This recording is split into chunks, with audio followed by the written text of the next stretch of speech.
My best friend of 5 years had an affair with my wife. After I helped him build his entire life, he turned everyone against me. I cut them all off, found new people, and reconnected with my real family. I, 35 male, met him 5 years ago through a work contact. He was in a rough spot, unemployed, barely making rent, no car, no real network.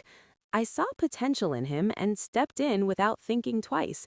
I loaned him money for first and last month rent, co-signed his lease when the landlord wouldn't take him, introduced him to my boss who hired him on the spot, covered his bills when he came up short, even helped him buy a used car so he could get to work reliably. Without me, he straight up wouldn't have the life he has now. We became best friends fast. Weekly hangouts, vacations with our wives, inside jokes, the works. Our group of 6 to 8 friends, all couples, was tight, and my wife and his seemed like best friends. The red flags were there, but I ignored them because he was like a brother.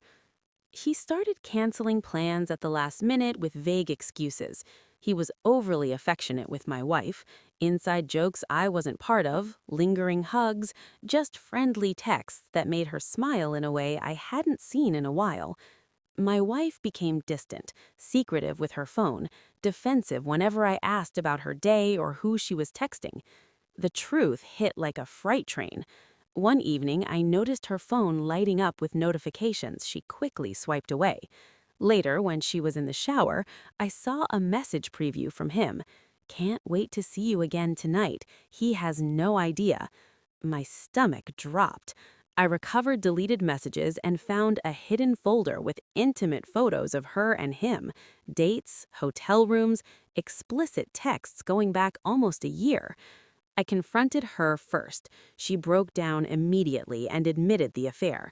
She said it just happened, that she felt neglected, even though I was the one supporting both of them financially and emotionally. She begged for forgiveness, said it was a mistake, but the damage was already done. I confronted him next. No real denial, just deflection. "It just happened, man. She came on to me. I was weak." Then the gaslighting kicked in full force. "You're overreacting. You're always so paranoid about everything." When I showed him the proof, he didn't even blink. He flipped the script completely.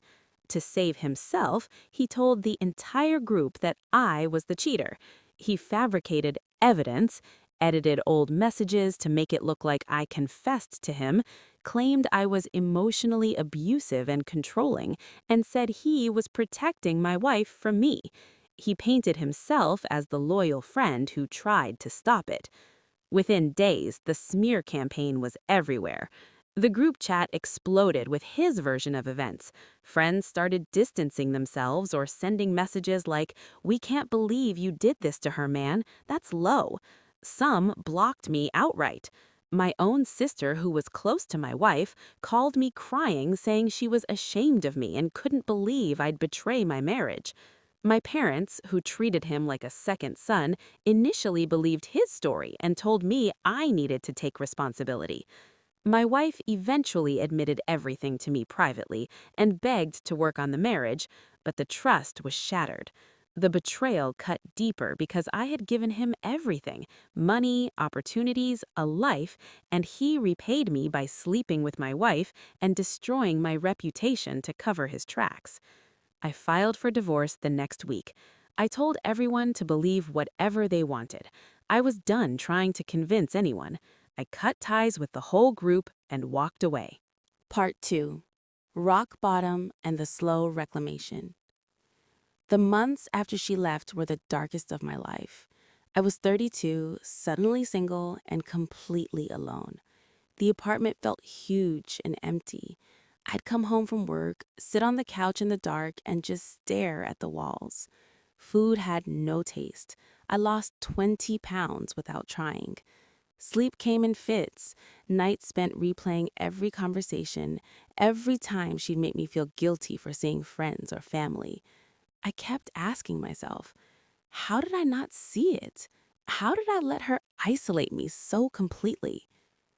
The silence from my people hurt the worst. My best friend from college blocked me on everything. My sister sent one text. I can't believe you treated her like that. My parents called once to say I'd ruined a good thing and that I needed to apologize. Group chats I'd been in for years went quiet. No one reached out. I felt like I'd been erased. Therapy became my lifeline. I found a good therapist who helped me unpack the isolation. She deliberately created drama around every relationship I had so that when she left, no one would believe my side. It wasn't my fault I'd been blind, it was her strategy. That realization was the first crack of light. I decided I wasn't going to let her win. I threw myself into work. I learned new skills, took on high visibility projects, and started a small consulting side business helping startups with their tech stacks. The money started coming in fast. Within a year, I doubled my income, got headhunted for a senior role at a better company, and by year 2, I'd bought my own house, a quiet place with a big backyard and a home office. Financially, I was more secure than ever. But the real work was the people. I started reaching out one by one, not with anger or accusations, just the truth, calmly, honestly. I had the screenshots ready if anyone wanted to see them, but I never forced it. My best friend from college, I sent a short message. Hey, I miss you. Things ended badly with her, but I'd like to tell you my side if you're open. He called the next day, voice shaking. He apologized for believing her so quickly, said he'd felt something was off but went along with the group. We met for coffee that weekend. We've been inseparable again ever since. Weekly hangs, trips, the kind of friendship that's deeper now because it survived a lie. My sister took longer. She was hurt and defensive at first. I invited her over to the new house, made dinner, and showed her the notes and texts. She cried for an hour, said she felt manipulated and guilty. We hugged it out. Now we talk every few days. She comes over all the time, and she's one of my biggest supporters. My parents? The hardest. I wrote them a long email with the evidence attached, no blame, just facts. Mom called sobbing. Dad was quiet at first, then admitted they'd been too quick to judge. They've spent the last year making up for it. Family dinners, holidays, constant check-ins. They've never been closer to me. The old group chat friends, some came back naturally as her story started crumbling. The ex never left his wife, she got caught lying to others. One by one, they reached out. I'm sorry I believed her. We rebuilt slowly. Barbecues, game nights, nothing forced. Not every relationship came back, and that's okay. Some people stayed distant, and I let them go. But the ones that mattered, the real ones, returned stronger, built on truth instead of manipulation. I didn't need a new partner to feel whole. I dated here and there, but I was content alone. I traveled solo, read books I'd always wanted to read, fixed up my house, and enjoyed the quiet. For the first time in years, my life felt like mine again. 2.5 years have passed since she left, and my life today is something I never thought I'd have again. I'm 34 now, financially secure in a way I never dreamed of. The consulting business I started as a side hustle is thriving. I have steady clients, passive income, and I've built enough wealth to buy my own house. A quiet place with a big backyard, a home office, and space for people to come over. I travel when I want. I read books I've always meant to read, and I've even started volunteering at a local tech mentorship program. I'm not rich in the flashy sense, but I'm free, and that feels better than anything. The real victory, though, is the people. My circle is back, stronger, deeper, and more honest than it ever was before she tried to tear it apart. My best friend from college and I are closer than ever.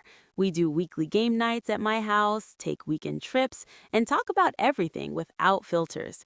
He's the one who said, "Man, I'm sorry I believed her so fast. I should have known you better." My sister comes over at least once a week. We cook together, watch bad movies, and she's become one of my biggest cheerleaders. She still feels guilty sometimes, but we've talked it through. She knows now how manipulated we all were. My parents are back in my life fully. Holidays at my place, Sunday dinners, long talks about everything. Mom still tears up sometimes when she remembers how she doubted me, but we've moved past it. They're proud of me in a way that feels real. The old group chat? It's alive again. Bigger, even. We do barbecues, hikes, birthdays. Not everyone came back. Some stayed distant, and that's fine. But the ones who matter did. And they stayed because they chose to, not because of guilt or obligation. I'm single, and I'm okay with it. More than okay. I'm content. I date occasionally if I feel like it, but I don't need a partner to feel complete. I've learned that being alone doesn't mean being lonely when you have real people who show up for you. My house is full of laughter on weekends, my phone is full of messages from people who actually care, and my life feels like mine for the first time in years. She still watches from the sidelines. She likes my old posts, then unlikes them. She posts cryptic stories, photos of the ring she kept, some things you only appreciate when they're gone, screenshots of my housewarming party. Funny how people rewrite history. Mutual friends who still talk to her tell me she's miserable. The married ex never left his wife. She's bounced between bad relationships. Her job is unstable, and she's burned most of her bridges with the same lies she used on me. She messaged me 6 months ago. A long apology. I was young and stupid. I miss what we had. I see now how good you were to me. I didn't reply. She sent another last month after seeing photos from a big dinner at my place. 20 people I love, all there for me, smiling in the backyard. This one had an edge. Looks like everyone forgot what you did to me. They didn't forget. They just learned the truth. She spent years trying to make sure I'd have no one when she walked away. Instead, she handed me the strongest, most authentic support system I've ever had, and a life I love living on my own terms. Sometimes the best revenge isn't loud. It's just letting them watch you become unbreakable while they're still stuck in the mess they made. That's it, guys. Thanks for watching.